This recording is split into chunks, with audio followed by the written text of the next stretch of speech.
운동을 하면서 유일하게 먹을 수 있는 것이 무엇이죠? 물입니다. 다른 것은 먹을 수가 없고 운동하면서 유일하게 먹을 수 있는 것이 물입니다. 격렬한 운동을 하고 나면 몸에서 많은 땀이 배출하게 되고 그에 따라서 몸은 수분을 강력하게 요구하게 됩니다. 그래서 뇌에 신호를 보내면 뇌에서 갈증에 대한 욕구를 불러일으키게 되고 그러면 사람은 자동적으로 물을 찾게 되어 있습니다. 갈증이 심한 사람에게 금을 갖다 준들, 돈을 갖다 준들, 아니면 큰 명예의 자리를 주든 그것은 소용이 없습니다. 오직 시원한 생수 한 그릇이 그 사람의 갈증을 해소시켜 줄 수가 있습니다. 우리 사람의 영혼도 마찬가지입니다. 사람의 영혼의 갈증은 오직 하나님의 말씀으로 해결함 받을 줄로 믿습니다. 이처럼 우리 삶에는 여러 가지 갈증이 있는데 우리는 과연 어떠한 갈증들이 있을까? 어떤 사람은 진학에 대해서, 또 어떤 사람은 취업에 대해서, 어떤 사람은 배우자에 대해서, 또 어떤 사람은 또 신앙의 여러 가지 갈증들을 가지고 있습니다. 그 갈증들을 가지고 있는 것으로만 해결되는 것이 아니라 그 갈증들을 향한 간절함이 있습니다. 그 갈증을 해결하기 위한 간절함이 있다는 것이죠. 우리가 예배 자리에 나올 때에 그 간절함의 자리가 되어야 될 줄로 믿습니다. 그냥 한번 왔다가 그냥 가는 것이 아니라 하나님을 향한 간절함, 목마른 사슴이 시냇물을 찾기에 갈급함 같이, 그래서 갈급함은 간절함으로도 바꿀 수 있습니다. 시냇물을 찾는 간절함이 사슴에게 있을 때에 물을 발견하면 그 간절함이 해결함 받는 것처럼 말입니다. 저는 오늘 이 말씀을 통해서 저와 여러분들이 유쾌하고 상쾌하고 통쾌한 영적인 기쁨을 맛보기를 원합니다. 2000년 전에 예수님께서 가버나움을 떠나서 두로와 시돈 지역으로 갔습니다. 이 두로와 시돈 지역은 가버나움이 예루살렘에서부터 한번 거리를 측정해보면 한 80km 정도 떨어진 그런 곳에 위치하고 있는, 지도상으로 보면 이스라엘의 북쪽, 위쪽 지방에 있습니다. 저 지역은 유대인 지역이 아니라 이방인 지역입니다. 그래서 유대인인 예수님께서 지금 이방 지역으로 가신 겁니다. 유대인들은 이방 사람들하고 섞이지 않습니다. 말하지 않습니다. 상종하지 않습니다. 대화를 나누지 않습니다. 그럼에도 불구하고 예수님께서는 이방인 지역을 들어가셨습니다. 여러분, 왜 들어갔을까요? 예수님께서 들어가신 목적이 있다는 겁니다. 예수님의 목적은 무엇입니까? 복음 전파입니다. 선교입니다. 어쩌면 예수의 제자들은 이 이방인 지역으로 들어갈 때에 심히 불평했을 가능성이 높습니다. 아니, 유대인들 전도하기도 바쁜데 무엇하러 이방인 지역까지 가십니까? 라고 불평했을 가능성이 있습니다. 마지못해서 제자들이 따라갔겠지요. 그리고 이 이방인 두로와 시돈 지역에서 한 가나안 여인을 만나게 되는데, 마가복음 7장에 보면 이 여인을 수로보니게 여인이라고 얘기합니다. 이 수로보니게라는 것은 시리아에 속한 이 페니키아 사람을 가리킬 때 씁니다. 이 페니키아는 옛 가나안을 정복한 나라입니다. 그래서 이 페니키아의 옛 지명은 가나안인데 본문 속에는 가나안 여자로 소개되어 있습니다. 왜 그렇게 소개하고 있을까? 여러분, 유대인들이 이 가나안 사람들을 바라보는 관점이 여기에 들어 있습니다. 유대인과 가나안 사람들은 이게 원래부터 원수지간입니다. 모세가 출애굽하고 그 뒤를 이어서 여호수아가 무엇을 정복합니까? 가나안 땅을 정복합니다.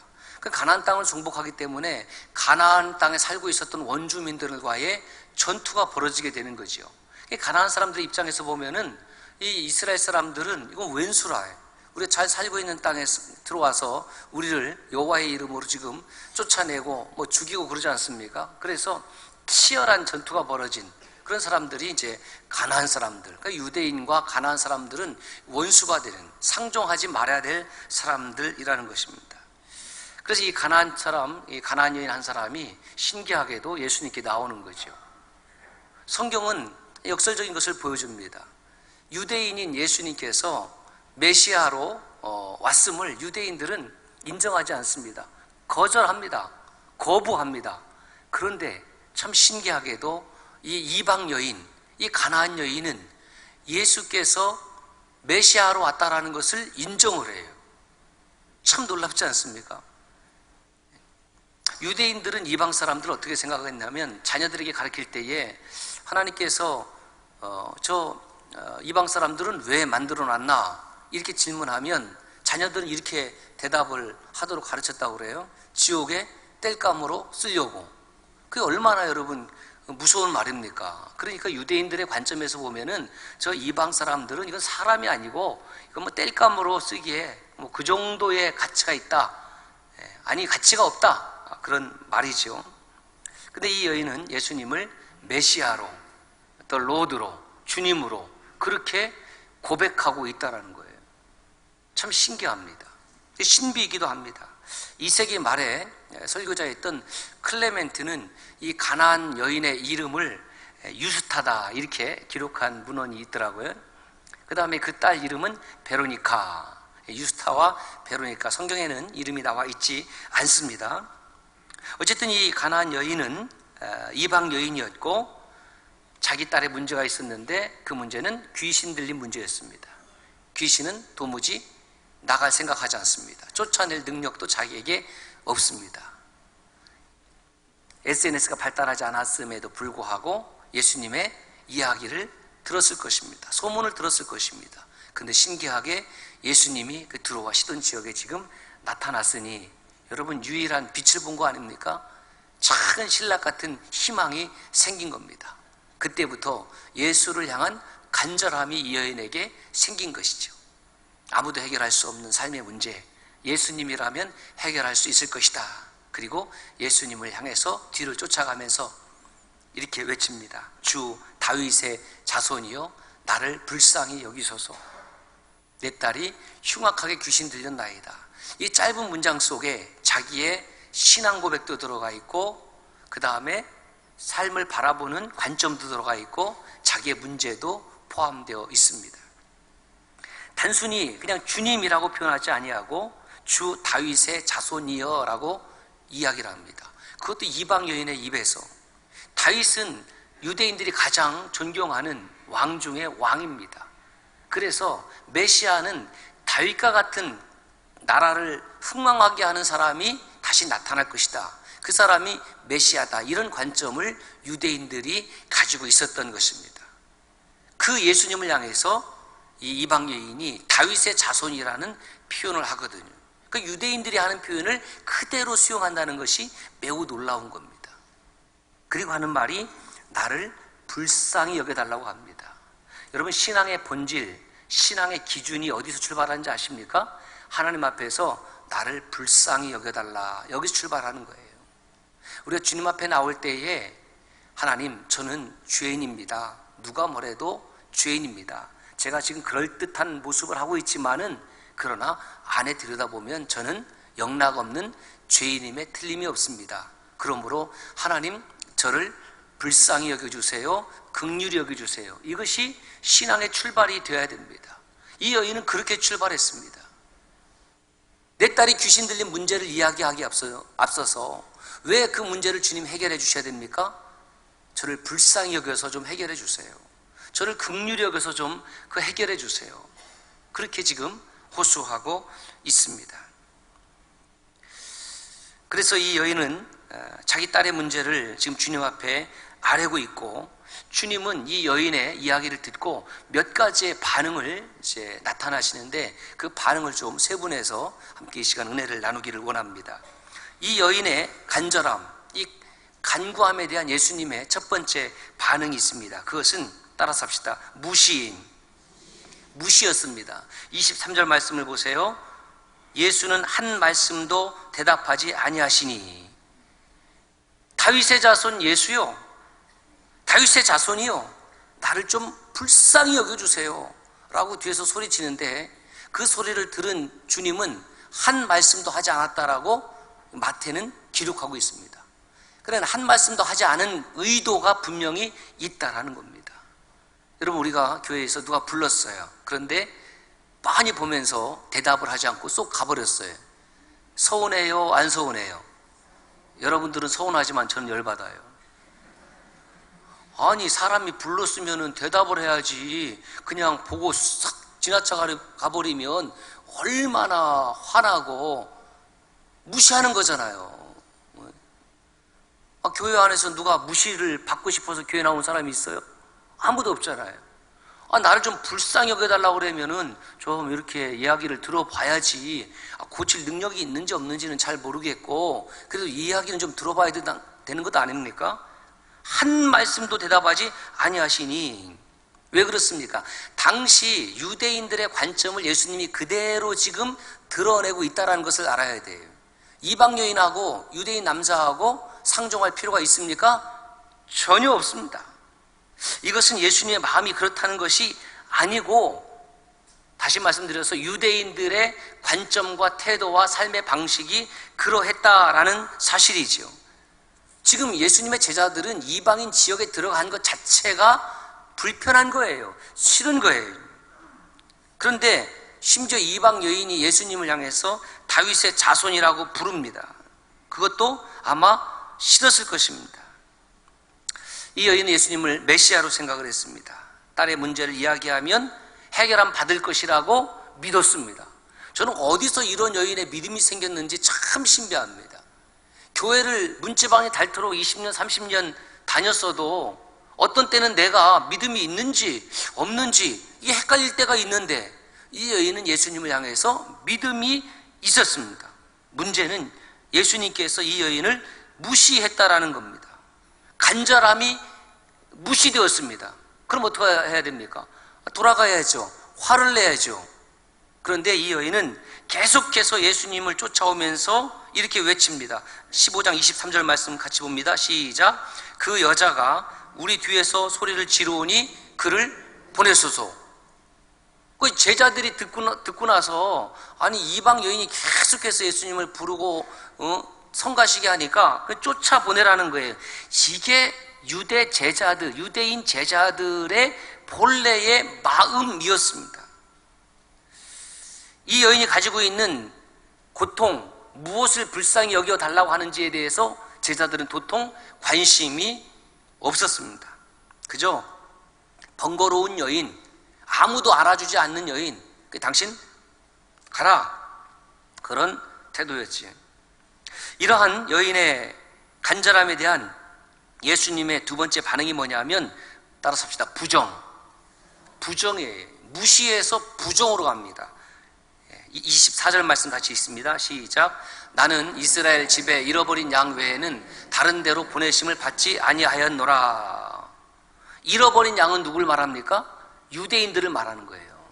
나는 유대인들을 위해서 온 것이지 너희들을 위해서 온 것이 아니다라고 그 여인의 존재 자체를 부정해버리는 거예요. 그게 얼마나 이 충격적인 이야기입니까? 구약의 에스겔 선지자는 이스라엘 백성들을 하나님의 어린 양이라고 표현했습니다. 그 어린 양이라고 표현했지만은 이스라엘 백성들이 예수 그리스도를 메시아로 인정하지 않음으로 인해서 이 어린 양은 잃어버린 양들이 되었던 거예요. 그래서 하나님께서는 잃어버린 양들을 위해서 친히 이 땅에 오셨다라는 그 내용을 말씀하고 있는 거예요. 틀린 말씀이 아니에요. 예수님은 유대인들의 구원을 1차적으로 생각했습니다. 우선적으로 생각했습니다. 그렇다고 해서 이방인들이 구원의 대상에서 제외되는 것도 아니었습니다.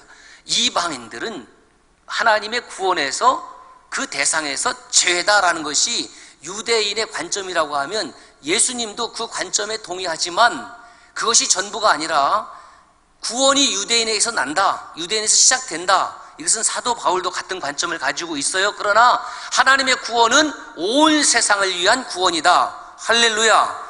이거를 지금 이야기를 하시려고 하는 겁니다.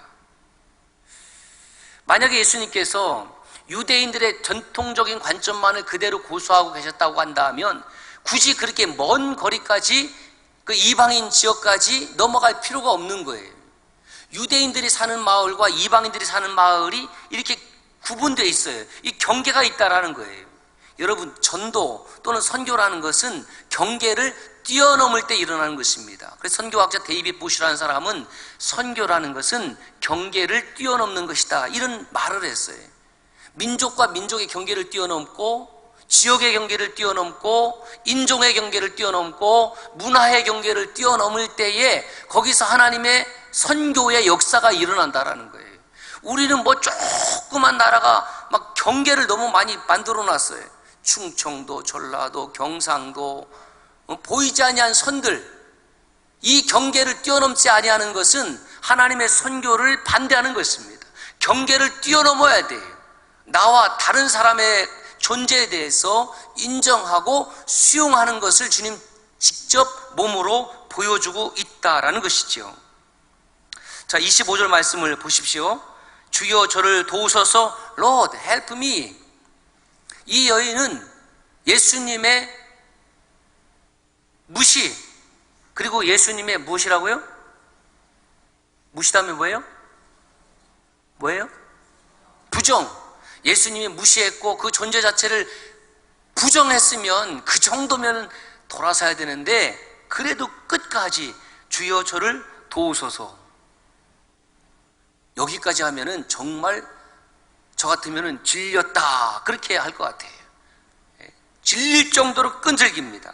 이 여인의 간절함에 대한 주님의 세 번째 반응이 뭐냐? 따라서 합시다. 거부입니다. 26절 말씀 같이 읽습니다. 자녀의 떡을 취하여 개들에게 던짐이 마땅하지 아니하니라. 마가복음에는 이렇게 나와 있습니다. 자녀로 먼저 배불리 먹게 할지니 자녀의 떡을 취하여 개들에게 던짐이 마땅치 아니하니라. 예수님의 강도도 점점점 세집니다. 자녀는 누굴 말합니까? 유대인들을 말합니다. 개들은 누굴 말합니까? 이방인들을 말합니다. 아니, 이 여인이 배우지 못했기로서니 뭐 배움이 얼마나 되겠습니까마는 지금 예수님의 이 말씀을 못 알아들을 만큼 멍청한 여인입니까? 지금 유대인들은 하나님의 자녀로 이야기를 하고 이방인은 개들이라고 표현을 하는 것입니다. 당시 유대인들은 이방인들이나 또는 이단자들을 가리킬 때에 개라는 표현을 많이 했습니다. 우리나라 문화도 개라는 자를 붙여서 욕하죠. 새끼 하면은 욕이 안 되지만 그 앞에 개자를 붙이면 뭐가 돼요? 그렇다고 꼭 여러분들 입을 할 필요는 없고요. 욕이 되는 거예요. 근데 요즘 문화는 조금 달라진 문화도 있긴 해요.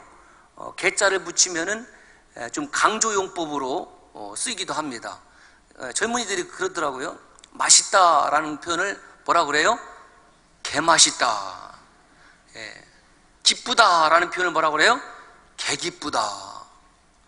강아지가 기쁜 줄 알았더니 그게 아니고 개자를 많이 써요. 개자를. 여러분은 설교에 은혜가 된다고 그래서 개은혜 받았다 이렇게 하지 말기를 바랍니다. 개자를 붙여요. 개자를. 그런데 개라고 해요. 개. 충격받을 것 같아. 주님, 저 상처받았어요. 상처가 아니라 전 이렇게 했을 것 같아.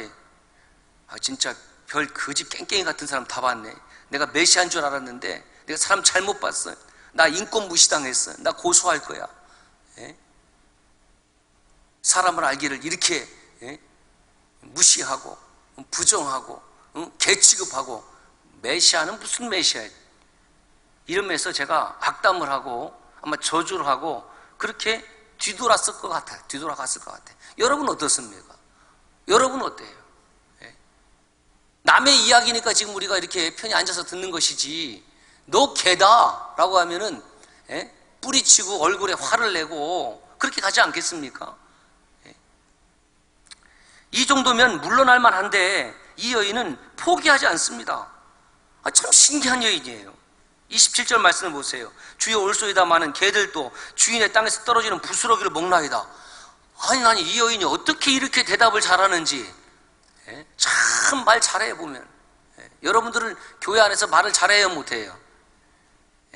예배 때는 잘 못하는 것 같은데 예배 끝나고 나면 말 엄청 잘해. 에제를 가면 막 말이 공중에서 떠다녀갖고 보글보글 얼마나 많이 떠다니는지 몰라. 여러분, 마태와 마가 공이 이 전하는 말씀 속에는 당시 유대인과 이방인 사이에 극단적인 대립, 정서적인 대립이 있음을 보여주고 있습니다. 유대인과 이방인, 자녀와 개. 유대인과 이방인 전혀 어울릴 수 없죠. 자녀와 개 같은 취급을 할 수 있습니까? 어떻게 자녀를 개 취급할 수 있고 개를 자녀 취급할 수 있습니까? 이거 안 되는 거예요. 아무리 내 딸이 귀신 들렸지만, 내가 귀신 들린 딸을 데리고 있는 못난 어미지만은 이렇게 나를 인권 모독하고 말이죠, 이렇게 형편없이 취급한다라는 것은 얼마나 수치스러운 일이겠습니까마는, 그럼에도 불구하고 이 가나안 여인은 전혀 물러서지 않습니다. 도대체 어떻게 이렇게 물러서지 않을 수 있다는 말인가? 아무리 묵상하고 묵상해도 다른 대답이 없어요. 대답은 이겁니다. 오직 한 가지. 본인이 예수님께 낳은 목적을 잃지 않았다라는 거예요. 예수님께 낳은 목적을 잃지 않았다라는 거예요. 여러분, 우리가 신앙생활 하면서 교회 아니든 밖이든 때로는 성도들 간의 사이에서 조그만 소리 때문에 상처받을 수도 있습니다. 그렇죠? 갈등이 있을 수도 있습니다. 그렇다고 해서 교회를 끊지 말기를 바랍니다. 술이나 담배를 끊는 것은 매우 좋은데 교회를 끊는 것은 매우 유익하지 못합니다. 그 교회를 끊어요. 예배를 끊어요. 그럼 말이 됩니까? 안 되는 거죠.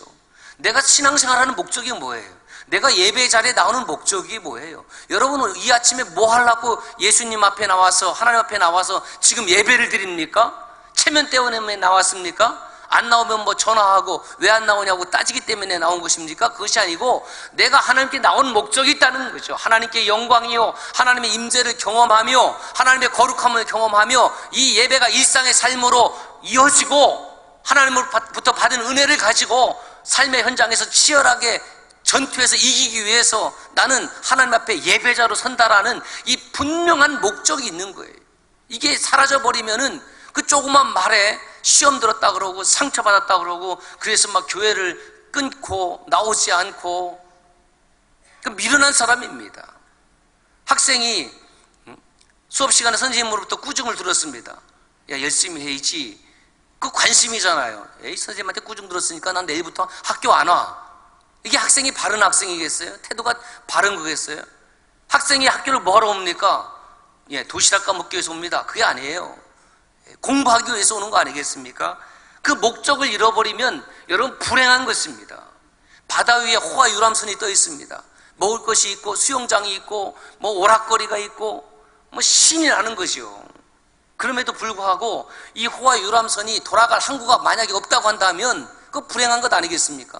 지금 태풍을 지나고 있는데 큰 태풍이 수백 킬로미터 앞에서 지금 불어오고 있다. 그러면 호와 유람선이라 할지라도 항구로 대피해야 될 거 아니에요. 그런데 대피할 항구가 없다. 그건 뭐 불보듯이 뻔하게 침몰당하는 것 뿐입니다. 여러분, 우리 인생이 목적이 있어야 돼요. 돌아갈 항구가 있어야 돼요. 돌아갈 항구가 없는 인생이라는 것은 이 세상에서 아무리 호화 연락을 즐긴다 한다 할지라도 그 불행한 인생이라는 것을 알아야 되는 것입니다. 그러므로 아름다운 삶, 행복한 삶이라는 것은 주님께서 세우신 삶의 목적대로 이끌림 받는 삶인 것을 믿으시기를 바랍니다. 이 여인의 간절함에 대한 예수님의 마지막 반응이 있습니다. 따라서 합시다. 축복과 치유. 축복과 치유. 28절 말씀 같이 읽습니다. 여자여, 내 믿음이 크도다. 내 소원대로 되리라. 마가복음 7장 29절에 보면 돌아가라, 귀신이 내 딸에게서 나갔느니라. 그래서 이 말씀 29절 말씀에 보니까 마지막 말씀이에요. 28절 말씀, 28절 마지막을 보니까 그때로부터 그의 딸이 나으니라 그랬어요. 그때가 언제예요? 예수님께서 이 여인에게 말씀을 선포하신 순간부터 내 소원대로 되리라 하신 그때로부터 그 딸이 나았다. 주의 말씀이 떨어지자마자 귀신이 물러갔다. 귀신이 쫓겨남을 당했다. 할렐루야. 이것이 복음이에요. 놀라운 일입니다. 그리고 예수님은 지금까지의 태도를 180도 바꾸어서 이 여인을 향해서 칭찬하십니다. 내 믿음이 크도다. 그렇다면은 예수님께서 이 여인에게 하신 말씀은 그동안 무엇이었습니까? 테스트, 시험 아니겠습니까? 어떻게 예수님의 시험을 이겼습니까? 이 여인의 간절함으로. 하나님을 향한 간절함이 있었습니다. 예수님을 향한 간절함이 있었습니다. 그 딸이 낫기를 원하는, 사모하는 그 간절함이 있었습니다. 그래서 깨닫는 것이 뭐냐면 이렇게 간절한 사랑, 간절함에 대한 이 갈망이 결국 하나님의 놀라운 은혜와 복음의 역사, 구원의 역사를 가져온다라는 사실이죠. 왜 우리가 우리 삶 가운데에 하나님의 놀라운 은혜와 이적을 맛보지 못합니까? 하나님의 은혜와 이적이 끝났습니까? 멈춰섰습니까? 아니죠. 지금도 계속되고 있음을 저는 믿습니다. 왜 없냐면은 우리는 이미 너무 풍성하기 때문에, 먹고 입고 쓸 것이 풍성하기 때문에, 건강하기 때문에 하나님을 향한 간절함이 사라져버렸습니다. 그래서 깨닫는 것이 있어요. 정말 행복한 것이 무엇이냐면 삶에 간절함이 없는 것이 행복한 것이 아니라 삶에 간절함이 있는 것이 행복하구나. 그러면 간절함이 어떻게 하면 생길 수 있습니까? 무엇인가 결핍이 있어야 돼요. 물의 결핍이 있든지, 건강의 결핍이 있든지, 가정의 결핍이 있든지, 그렇죠? 취업의 결핍이 있든지 무엇인가 내게 부족한 것이 있어야지만이 간절함이 생기고, 그 간절함이 있어야지만이 하나님을 찾고 간구하게 되어 있지 않겠습니까? 간절함이 없는 사람은 어떤 자리가 없습니까? 기도의 자리가 없습니다. 간절함이 없는 사람은 예배 자리가 없습니다. 오늘 예배를 드린 이 자리가 저와 여러분의 간절함이 자리가 되기를 주의 이름으로 축복합니다. 그래서 그 간절함이 지속되었을 때에, 간절함이 이끌어갔을 때에 결국 무엇이 나왔습니까? 예수 그리스도의 입을 통해서 축복이 선포가 되고 치유가 선포되지 않았습니까? 그 간절함이라는 것은 놀라운 힘이 되는 거예요. 놀라운 능력이 되는 겁니다. 예수님과 이 가나안 여인의 만남은 무시해서 부정, 그리고 거부, 이것으로 끝난 것이 아니라 마지막 축복과 치유로 끝난다라는 것입니다. 사랑하는 성도 여러분, 우리 삶 가운데는 이처럼 때로는 내가 감당하기 어려운 문제들이 있습니다. 상처받은 마음도 있습니다. 얼마나 찢겨진 마음이었겠습니까? 얼마나 예수님을 만나기 전에 고통스러운 마음이었겠습니까? 깨달았어요. 왜 예수님께서 그 먼 두로와 시돈까지 가셨을까요? 바로 이 여인을 만나기 위해서. 왜 이 여인을 만났을까요? 이방 여인들에게도, 이방 사람들에게도 예수 그리스도의 복음이 필요하다는 것을 가르쳐주기 위해서. 이 이야기를 제가 반복적으로 읽으면서 깊게 다가오는 것이 무엇이었냐면은 자녀를 향한 엄마의 간절한 사랑이었습니다. 사랑이 위대합니다. 사랑 때문에, 자녀를 향한 사랑 때문에 어떤 무시를 당해도 괜찮은 거예요. 어떤 거부를 당해도 괜찮은 거예요. 어떤 부정을 당해도 괜찮은 겁니다. 왜? 내 자녀를 사랑하기 때문에. 그 찬송 있잖아요. 부름받아 나선 이 몸 어디든지 가오리다. 괴로우나 즐거우나 주만 따라 가오리니. 괴로우나 즐거우나.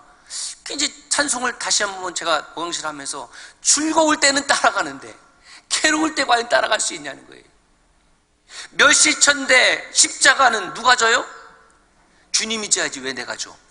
멸시천대 십자가는 누가 져야 돼? 담임 목사가 지고, 담임 목사가 못 지면 장로님이 지고 그래야지. 내가 왜 져요? 멸시천대 십자가는 내가 지고 가오리다. 뭘 내가 지는 게 있어요? 이 여인을 보세요. 멸시를 받고 천대를 받아도 그 사랑 때문에, 그리고 주님만이 나에게 은혜를 베푸실 수 있다라는 믿음 때문에 그거 다 감당하니까 여러분 승리하지 않습니까? 신앙생활하면서 때로는 본의 아니게 마음이 아플 때가 왜 없겠습니까? 무시를 받는 것 같을 때도 있고, 그렇죠? 거부를 당하는 것 같을 때도 있는 거죠. 그렇지 않지만 우리가 사람이 살아가는 세상이다 보니까 그래도 우리 안에 주님이 계시고 내가 주님을 따라간다라는 이 목적이 이끌어간다고 하면 우리는 실망하지 않고 포기하지 아니하고 간절함으로 매일매일 주님 앞에 나가게 될 줄로 믿습니다. 그래서 제가 이렇게 정리해봤습니다. 한번 따라서 할까요? 주님을 향한 간절함이 믿음이다. 믿음이 뭐냐면은 결국 주님을 향한 간절함이에요. 간절한 만큼이 믿는 만큼이고요, 믿는 만큼 간절하게 되어 있는 겁니다. 사랑을 해도 간절한 사랑이 있고, 사랑을 해도 그저 그렇고 그런 사랑이 있는 거예요. 간절함의 유무는 믿음의 유무와 같습니다. 간절함의 크기는 믿음의 크기와도 같습니다. 간절함이 사라지면 결국 믿음도 사라지고 은혜도 사라지고 하나님도 보이지 않는 것입니다. 간절함이 없으면 믿음은 거추장스러운 것이 됩니다. 간절함이 사라지면 하나님도 거추장스러운 존재가 되고 맙니다. 사랑하는 성도 여러분, 우리 신앙인들이, 그리스도인들이 매일 새롭게 성장하고 성숙하고 변화를 받고 우리가 드리는 기도가 응답이 되고 우리의 삶이 하나님 보시기에 거룩한 일상의 삶이 되기 위해서는 이런 간절함이 회복이 되어야 될 줄로 믿습니다. 기도하기 좋은 계절입니다. 그렇죠? 사랑하기 좋은 계절입니다. 섬기기 좋은 계절을 주셨습니다. 이 가을에 간절함으로 하나님 앞에 나아갈 수 있기를 바랍니다. 간절함이 회복이 된다면 여러분의 가정의 문제가 회복이 되고 삶의 문제가 회복이 되고 교회의 문제가 회복이 될 것입니다.